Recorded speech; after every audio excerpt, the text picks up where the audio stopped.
อันเอาไม้ให้น้องๆพันนะโอเคไปพี่น้องมาทักทายสบายดีกันตอนค่ำตอนแรงตอนมืดหงมืดอยู่ในเฮือนน้องเบลหน้าเฮือนน้องเบลเท่านี้แหละพอดีทางน้องชายเพิ่นมาน้องของน้องพัดชัยมาหับโน้ตบุ๊กใบเตยไปแล้วใช่ตอนไหนเฮ้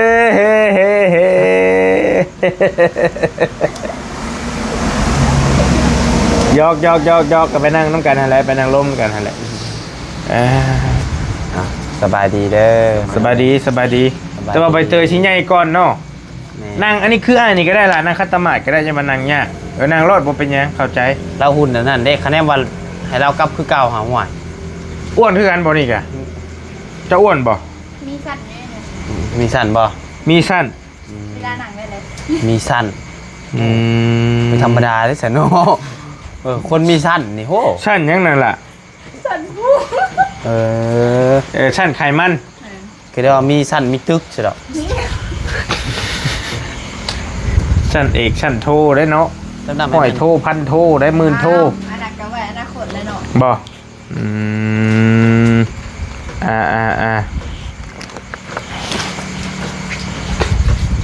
มาถามไทยทั้งน้องหล่าเพิ่นตื่มก่อนพี่น้องเห็นมาหับโน้ตบุ๊กมาหับคอมสุดท้ายแล้วก็เป็นของน้องพัดชัยอีกเทื่อนึงน้องหล่าเพิ่นก็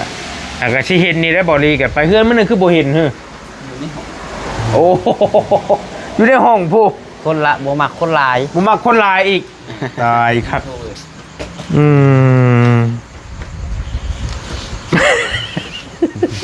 บ่จักได้บอกได้บ่นี่มักโลกส่วนตัวสูงแม่นมันก็คือว่าลีก็คือกันมันแบบว่าคนที่เฮาบ่ค่อยลึกนะเฮาก็แบบว่าบ่อยากเข้าหาเพิ่นปานใดคันลึกนี่ก็ลิ้นหัวกันได้ปกตินะก็สิว่าก็ได้น้องแท้ๆบ่แม่น้องแท้ๆแต่ว่าลูกคนละพ่อสิเดียวกันเชื่อว่าหลายคนยังบ่ทันจักเลยนี่พี่น้องนี่เนาะเห็นแต่คลิปเจ้าทายมื้อนั่นแหละแววๆอ้ายกะน้องพัดชัยเพิ่นทายมื้อน่ะว่าน้องชายว่าซั่นเห็นล่างถ้วยบ่สวดอยู่ล่างถ้วยนั่นผมมีงานลงก็เรียกว่าอันถามไทยน้องไทยน้องมาเพิ่นจัดปกติเพิ่นก็เป็นล่างคู่มือนั่นแหละว่าแต่กี้ก็เป็นเฮาไปล่างแต่ว่าเดี๋ยวนี้เพิ่นใหญ่แล้วก็เพิ่นขี่รถจักรเป็นถ้ารถจักรเป็นก็เลยว่าให้เพิ่นไปล่างแทนโอ้แรกก็จังว่ารถคันนี้ก็จังเป็นของเพิ่นบัดเพื่อนเพิ่นขี่แต่คันนี้เลยนะเฮากับแต่สิว่าบ่ได้ขี่เลยพอเพิ่นขี่เป็นแต่คันนี้ขี่เวฟขี่บ่เป็นนี่ขี่รถเวฟกันผู้นี้บ่ที่เจ้าว่าน้องชายขี่ไปเฮียนนะแม่เบิ่งก็ได้ไอ้สิถามน้องก่อนก็ได้น้องหลาชื่อหยังล่ะเจ้าชื่อทิวลี่แม่นโอ้เท่าทิวลี่จักปีแหละ14ปีนี้แม่นพัดชัยจักปี20ปีห่างกัน6ปีเนาะ6ปีมีเท่า2ไอ้น้องนี่บ่3ไผผู้น้องสาวหล่ะนั่นให้ส่วนตัวสูงคักซ้ำได้ฮะก็12ปีน้องของผู้นี้อีกเทื่อนึงนั่นเองกันบ่ออกเข้าแต่ห้องโอเคมันก็เด้อเจ้าเฮียนอยู่เนาะเฮียนฮอดไสตอนนี้ม.3 เลยไปเตยเฮียนฮอดไสล่ะม.4 เฮียนอยู่หม่องกันเดียวกันบ่กังสิใหญ่ไปม.2เดียวกันบ่บ่ความหมายว่าหม่องเดียวกันบ่ตอนนี้ยังคนเราเฮียนตอนนี้ม.2คนพรเลยอันนี้ต้นเฮียนแต่ปีต่อมานี่อยากง่ายไปอยู่กับใบเตยแม่มาอยู่เฮียนนะเฮียนเดียวกันกับใบเตยความคิด เบายังกันเนาะ ก่อนงานไปอยู่ไม่เคยจี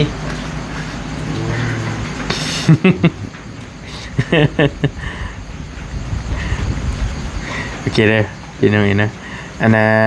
คือโน้ตบุ๊กหันให้น้องชายเนาะให้น้องชายเพื่อไปเป็นการทำไปใช้ในการทำการเฮียนนั่นแหละเอาบอกง่ายๆก็ได้เหมือนกันเดิมพอดีจูนสมองก็จะมันไปวัดชัยเลยสมองตัวนี้มันมันกันแป๊บนึงไอ้ฟังแวบกินนี่หันเจ้าว่าลูกผู้นี้ลูกพ่อนึงแม่นบอกเจ้าน่ะลูกอีกพ่อนึง โดย และพ่อเท่าทิวลี่นี่เป็นไอ้ตะวันในอยู่ปัจจุบันนี่บ่ แม่ อาทิแสดงว่าไอ้ตะวันเนี่ยบ่แม่นพ่อเจ้านี่นะ บ่แม่ โอ้ บ่แม่พอให้กำเนิดเป็นพอเลี้ยง พ่อเลี้ยงโดย อืมเอาไม้ให้พัดชัยขึ้นมาก่อนหน่อยนึงคือสิได้เสียงที่อยู่พี่นี่อีกนะเบิ่งไปมันก็ได้ โดย เราเลี้ยงจะมาแต่โดนประเด็นนี่เนาะ แต่เกิด แต่เกิดเลย แม่น โอ้ยลีก็ยังบ่ได้สร้างถามแบบเจาะลึกได้ว่าลีกับน้องเพิ่นนี่ก็ไปเฮือนมื้อนั้นก็ยังบ่มีโอกาสได้ถามก็มีแต่นั่งลิ้น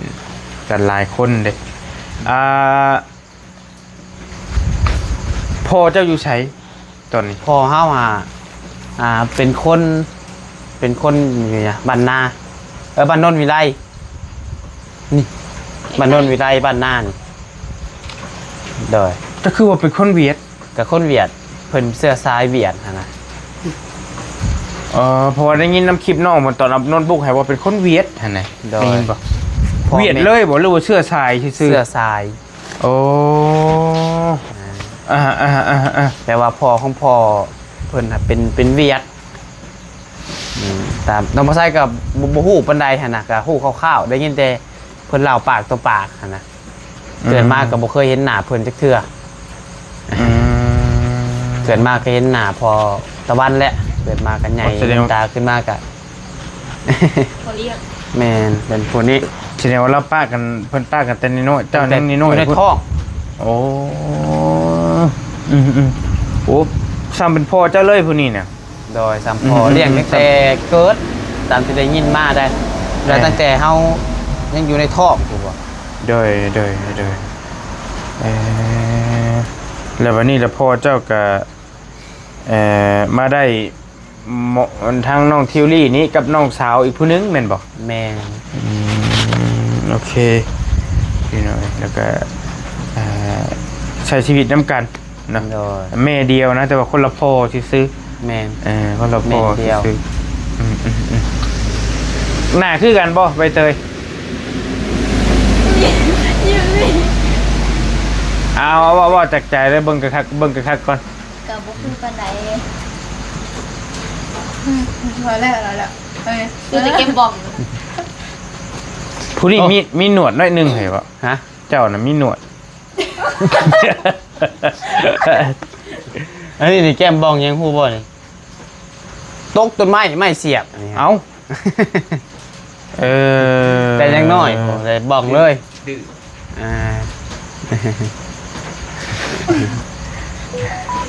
จะเบิ่งไปเบิ่งมาผนาดแบบว่าหน้าเต็มหน้าอิ่มหน้าบานคล้ายๆใบเตยเลยเนาะทั้งสองใบคล้ายๆกันดีเลยแบบว่าหน้าแบบ มุน หน้ามนต์ไหมสาวหน้ามนต์หนุ่มหน้ามนต์คนใจดีได้ มีหูบได้หูบตอนตุ้ย เบิ่งบ่ มีหูบอีกบ่ โดย มาเบิ่งอันนี้จอยบ่อันนี้ลงทุนบ่นี่น่ะ แม่นตอนนี้ไปจอยตอนนี้ มาเบิ่งเพื่อจะได้เป็นแรงบันดาลใจนี่ กินยังกินแสบเยอะ จริงๆก็เป็นญาติพี่น้องกันแต่ว่าบอดี้เองก็ยังมันบ่ได้ค่อยรู้จักกันหั่นน่ะ โดย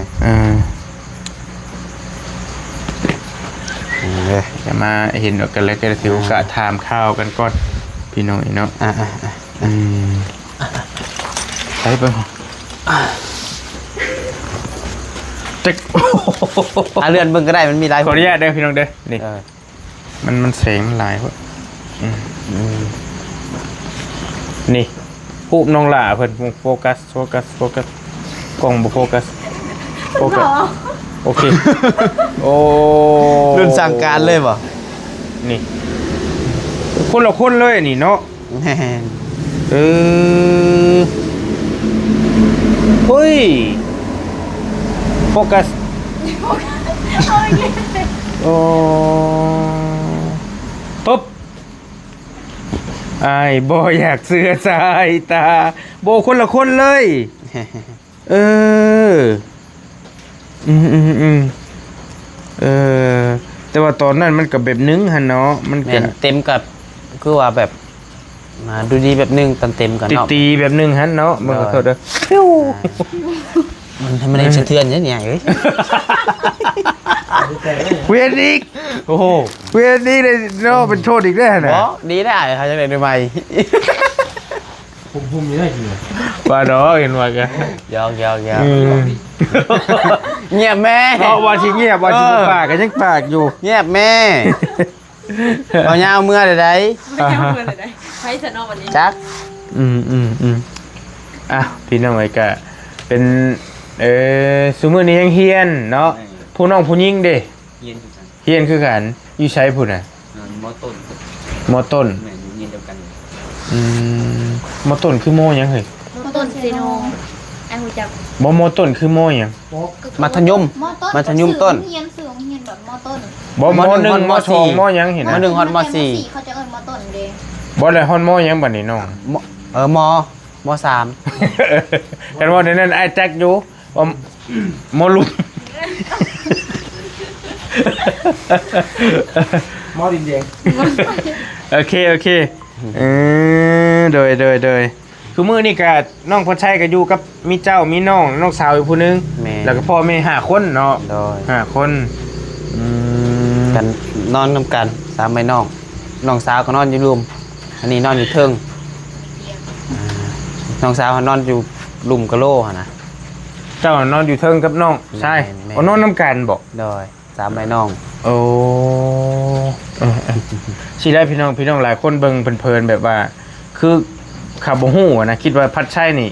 คือสิมาอยู่น้ำเบลพี่แล้วคือสิมานอนอยู่เพื่อนเบลพี่แล้ว โด นะ ย แต่ว่าเรื่องจริงบ่แม่น ยัง บ่แม่นเพราะว่าคือเฮาเมื่อ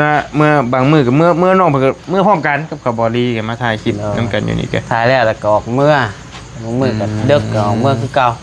เด้อบ่ได้มีแอบมีหยังมาบ่ ฮะกระโบมี มีแต่รอย แม่น แม่นบ่เตยก็เอาประตูหลังบ้านอันเพมันบ่จัก เงื่องไงเอ่ย เงื้อเอ้ย เพราะราคาหางเงื่องเห็ดเถื่อปีน บ่ ราคาผม เดี๋ยวกับโบย่างกับโบย่าง เอ้ยกะย่าง ก็คุณยัง รถน้องคนนอนผู้เดียวแม่นบ่นอนผู้เดียวครับ น้องสาวกับหลานก็ออกมานอนนอก นอนอยู่นอกพี่ฮันเด้ มือแรงเด้อ ยันวางแผนแต่ว่ายันวางแผนกันไว้แล้วนะนี่น่ะวางแผนกันไว้แล้วเอาหยอกกินน้ำ แม่ ไง ไปอยู่ซับไปอ่านพามือ อย่าเผากลัวลมน้ำก้อนอย่าเผาไล่เถอะ เอ้าสมัยไม่เถ่ามาได้อนี่ จะถามมาแล้วได้เนาะ โอ้ยโอกาสมันมีบ่อยๆทิศหนึ่งมีทิศหนึ่งมี7 มื้อได้ มีจิตมือ กัดหน้าตาดีน้องเพิ่นก็โอเคได้พี่น้องฮูบห่างหน้าตาโอเคเบิ่งเลยเบิ่งสิเบิ่งเพลินๆนี่คือสิเป็นแบบคือสิอ้ายน้องกับใบเตยนี่นะเบิ่งอีหลีแบบหน้าคนหน้ามนต์คล้ายๆกันหั่นนะคือกันเลยอายุห่างกัน14-15 ปีเนาะ โดย เฮียนดีบ่น้องชาย ก็กระบูหูน้ำเพิ่ ก็ น บ่ต้องถามอ้ายจะบ่ได้เบิ่ง บ่ การเฮียนน้องบ่ซะ บ่ได้เบิ่ง เจ้าเพิ่นเอิ้นหยังว่าเซ็งบ่ อันใดที่ ที่เท่าใดที่เท่าใด บอได้เป็นบึ่งครับ โอ้ เอาเขาไปส่งทีมไหนเนี่ยกลุ่มไหมคะ ไม่ได้เขา บริการวัดห้อง อีกว่าพวกเขาลงกุ๊เหมือนเลย บ่ ผมมาเพิ่นบ่สู้ได้เบิ่งที่เบิ่งหยังหั่นนะแต่เป็นคนมักเรียน อันหนังสือพวกกระตอกกระตุ้นมีสร้างอันนั้นหนังสือแบบอ่านเกี่ยวกับภาษาแบบ ไอ ยังเขาเอิ้นยังตัวหนังสือถึงบ่ฮมนอนนะการใช้ชีวิตนั่นนี่หนนะอ้ายเป็นคนมักอ่านมักอ่านหนังสือนั่นนี่ปึ้มหาเต็มอยู่ถึงหัวบนนอนฮะ บ่ เจ้าภาษาลาวแตกบ่ได้ตี แตกแล้ว แตกไปแล้ว ภาษาอังกฤษได้อยู่บ่ พอได้อยู่ พอได้อยู่ แล้วก็แต่งประโยคยังเป็นกันไหน สมมุติว่า เจ้ากำลังกินข้าวอยู่แล้วอ้ายมาหาสมมุติว่าอ้ายมากินข้าวดิบ่ได้อยู่ภาษาอังกฤษบ่จะได้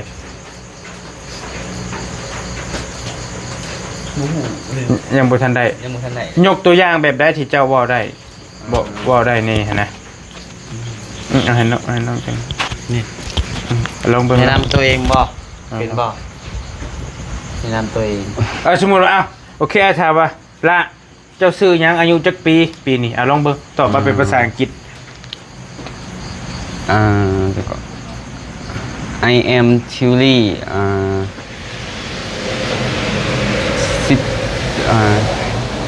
ยังบอกบุปิดจ้ะให้พูดแต่งประโยค ได้บางคำ ได้บางคำมาแหละ หนึ่งนี่เพิ่นน่ะ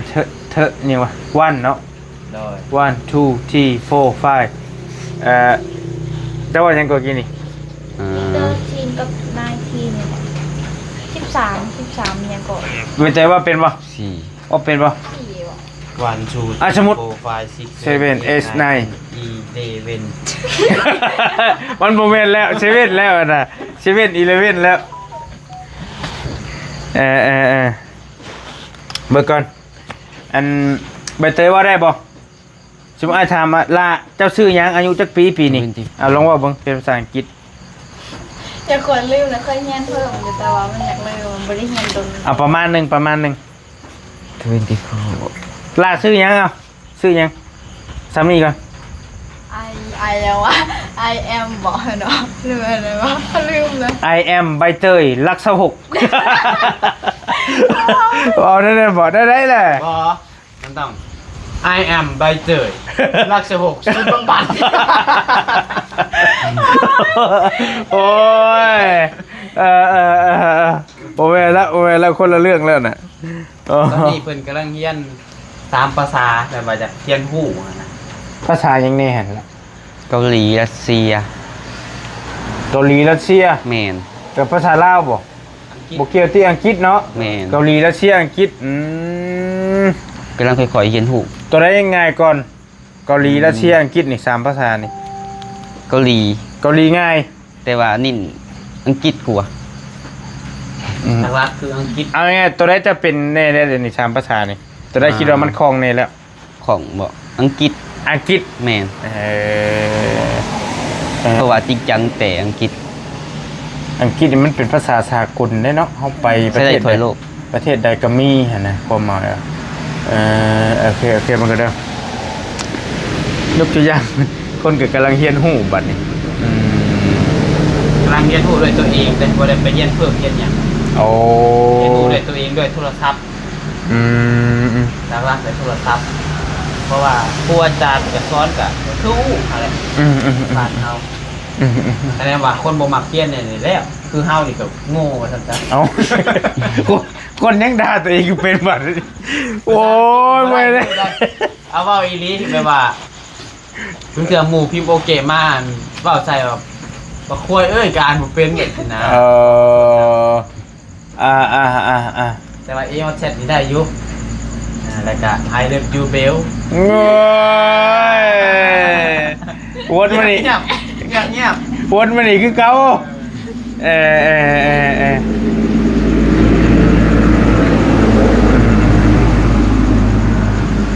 ก็โอเคแล้วสนะตั้งใจทำแต่เฮียนเนาะก็ได้โน้ตบุ๊กมาใส่ในการเฮียนมันจำเป็นแท้บ่ล่ะต้องมีบ่ มี โน้ตบุ๊กนี่นะ จำเป็นอยู่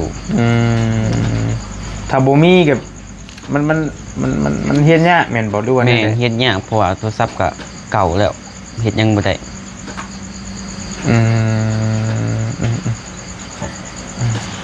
ถ้าสมมุติว่ามีชุ่งนี่เครื่องนึงนี่แทนโน้ตบุ๊กได้บ่ ก็ได้อยู่ พอได้อยู่ แม่น พอได้ยินว่ามันมีปากกาเนาะเห็นมีปากกาเขียนโน้ตเขียนหยังเขาเจ้าว่าหั่นนะ แต่ว่าเฮาก็ใช้บ่เป็นดอก เอามาแต่ง ชนลายก็มีแต่ถ่ายคลิปนี่แหละแต่งหน้าปกหรือพ่อ เอามาเคลียร์นะ เคลียร์ก็เคยเคลียร์อยู่แต่ว่าบ่ได้ค่อยเคลียร์ซ้ำดอกเนี่ยแม่ เดี๋ยวโอเคแล้วทีนึงเนาะเดี๋ยวมีแต่ยังเฮียนอยู่สองไอ้น้องสาวกับเฮียนน้องชายกับเฮียนปัดชัยนี่ออกแล้วพี่น้อง จบเลย จบเฮียนจบแล้วเนาะขอโทษ ไอ้ใส่เข้ามาออกไม่แบบดูไม่ดีเลยอ่ะ มันคือโดดลงเฮียนบ่เรื่องจริงเด้ เรื่องจริงอ่ะผมเคยโดดได้ อ ย่างออกทางประตู ได้ละเว้ยกับเจ้า เพราะจริงกับผมเคยโดดอะไรอากาศไปเฮียนปกติแหละหมู่พายเห็ดได้เห็ดนั่นมือกับบริเข้าห้องก็มีอยู่แต่ว่าบ่มักสมมติว่าอาจารย์ผู้นี้เนาะคือบางยาวเป็นอาจารย์นี่บ่มักเลยมิจะให้นะมิจะมักให้มักด่าเลยบ่มักเลยอ่ะชวนกับหมู่ปักเที่ยวอ่ะและหลัง หลัง เรี เรี ย ย น นเลย ใส่เลย กุ้ง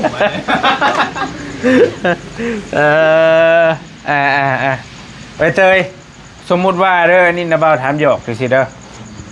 หน้าตาดีบ่โอเคบ่หน้าตาดีเนาะสมมุติแบบนี้สมมุติหน้าตาเป็นเป็นมาขอเบอร์ขอยังมาจีบเป็นลมนำอยู่บ่ ตัวบุ้งตัวพอได้อยู่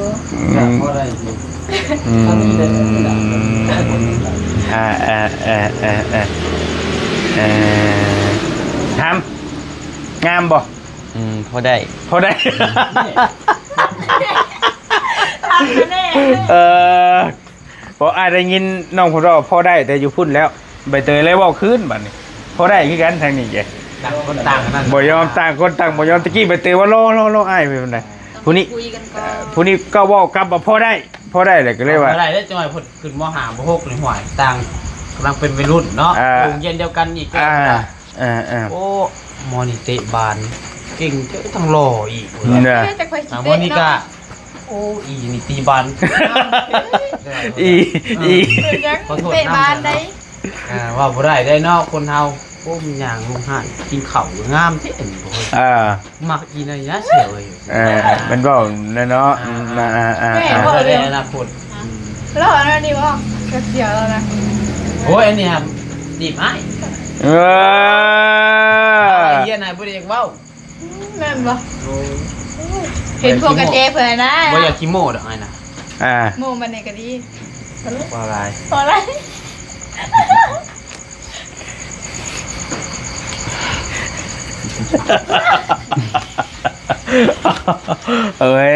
โอเคจะถามหยอกน้องๆคนซื้อดอกพี่นั่นจริงๆก็อายุยังน้อยอยู่ตั้งใจเฮียนก่อนเนาะเอาตัวนั้นก่อนไผเอาเงินให้ไปเฮียนแต่ละมื้อ แม่ แม่เจ้า แม่ อ้ายเคยเอาให้บ่อ้ายนี่ เคยอยู่ทำแม่ลืม ทำไมลืมวะ ถ้าแม่ลืม แม่น อ้ายกับแม่ไผให้เลขกัน แม่ แม่ให้เลขก่อนอ้ายนี่อ้ายเสื้อแดงๆนี่ให้ลายชุดเท่าใดเราให้เจ้า 50 ฮะ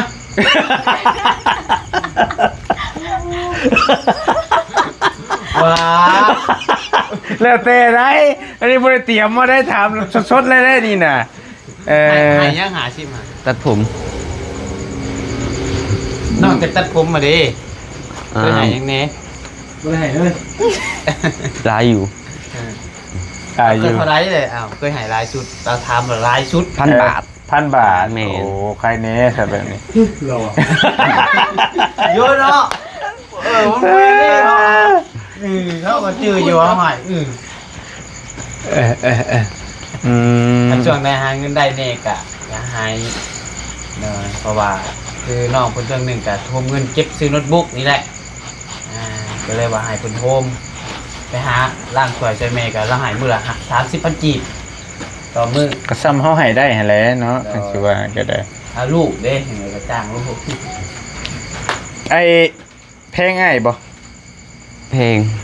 เราให้เรื่อยบ่ มีแต่สอน เราเคยแบบว่าแบบ เจ้าจำในหัวเจ้าเล่าให้ยังเจ้าสุดแห้งๆที่สุดแบบว่าเจ้าบ่ลืมเลย บ่เฮ็ดเวียกนอนอยู่ซื่อ เออกระถึกแล้วพวกปั่นมากับมือได้ไงปั่นมากับมือ ปั้นได้เนาะ บ่ได้อยากขี้โมก อืมเอาน้อยหนึงอ่ะ จากเมื่อก่อนนี่เฮานี่ตื่นมา6-7 โมงนี่ต้องสักเครื่องให้แม่ให้น้องก่อนสักเครื่องแรกแล้วก็จังไปเวียกสักเครื่องล้างถ้วยปัดเอื้อนแต่ละมื้อ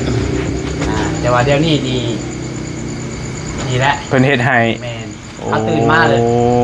มีแต่เคลียร์โทรศัพท์เลยอาบน้ำไปเวียกเลยเมื่อกี้แหละโอ้ยจังหวะคำมากกับบางมือเครื่องลายก็ต้องให้มาแต่เว้นเดี๋ยวนี้เพิ่นใหญ่แล้วก็เพิ่นตื่นมาแต่ละเช้ากับเมียนบอลดูบอลนอนแล้วก็ปัดห้องปัดยังไห้แล้วก็สักเครื่องล้างถ้วยเฮ็ดทุกมื้อเลยบ่ได้ขี้โมกเพื่อนนี่ก็ทูนี่ บ่ สิว่าจะเกือบทุกมื้อ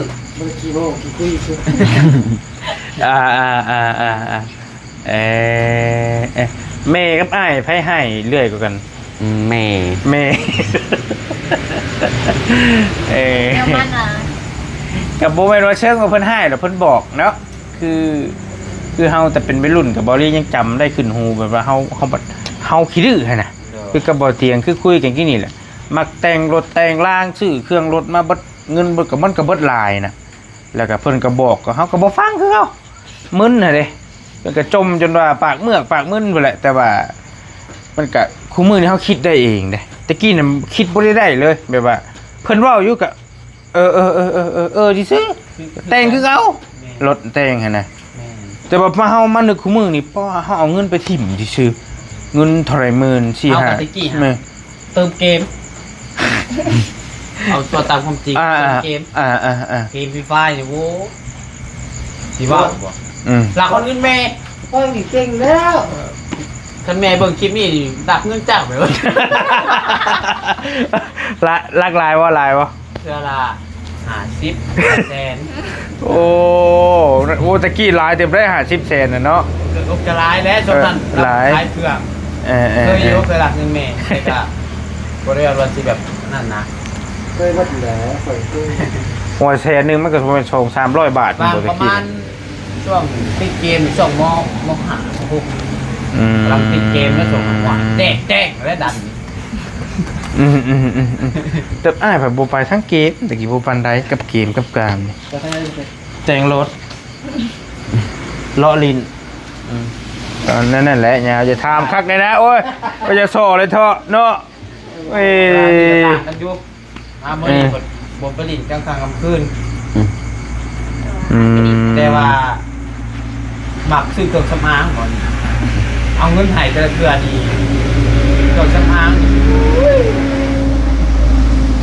มักแต่งท่าหน้าท่าตาโอ้ยกว่าคนนั้นไอ้เกิดมายังบ่เคยใส่ออกใส่ครีมนั่นนี่นะเพิ่นสิบ่กันโดดกันแดดมีครบใบเตยสงสัยว่ามันเป็นระบบใบเตยว่าใช่โอ้ชิว่ายังว่าแม่โอ้โหซื้อเรียกได้บ่เกี่ยวยังกับเรียนไปอยากทานซื้อ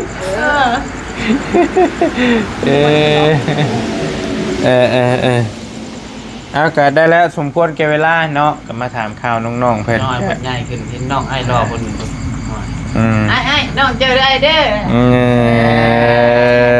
มือยังไงอะไรมาแน่เงินเลยขาดาวเงยเจยนะ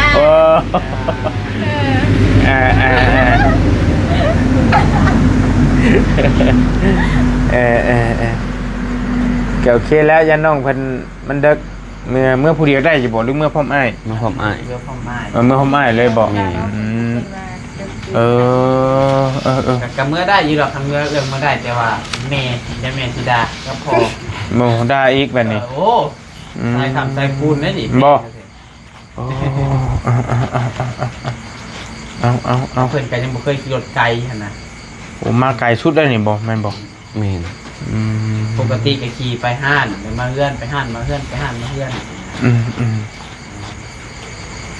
โอเคสันได้ก็ตั้งใจทำแต่เฮียนได้อน้องเด้อ ไปให้เมื่อ จบเป็นตำรวจทหารให้ได้ ไปทางใดก็พอด อย่าให้พบทหารอย่าให้พบทหารอย่าให้พันตำรวจบ่ตาให้พบแต่ของอีหยังสวดๆนุ่นๆบ่ยังภาคได้ว่าบ่ตาว่านะเพิ่นไปพร ทาง เลย ใดก็ยายพ่อทหาร เออ แม่นบ่วะ อย่าให้พบทหารอย่าให้พันตำรวจนี่ประมาณนี้แหละ ทหารยายพาดตำรวจให้พ่อแต่สวดๆโน่น ให้พ่อแต่ของสวดๆนุ่นๆอย่างเงี้ยได้แต่เพิ่นชื่อว่าแล้วโอเคตั้งใจทำแต่เฮียนเด้อเพิ่นซื้อโน้ตบุ๊กให้โอ้เครื่องละ 2-3 หมื่นเนาะอยู่ดีมีเฮงจังไดก็ได้สบายดีเด้อ สบายดี ไปตามบ๊ายบายโอเค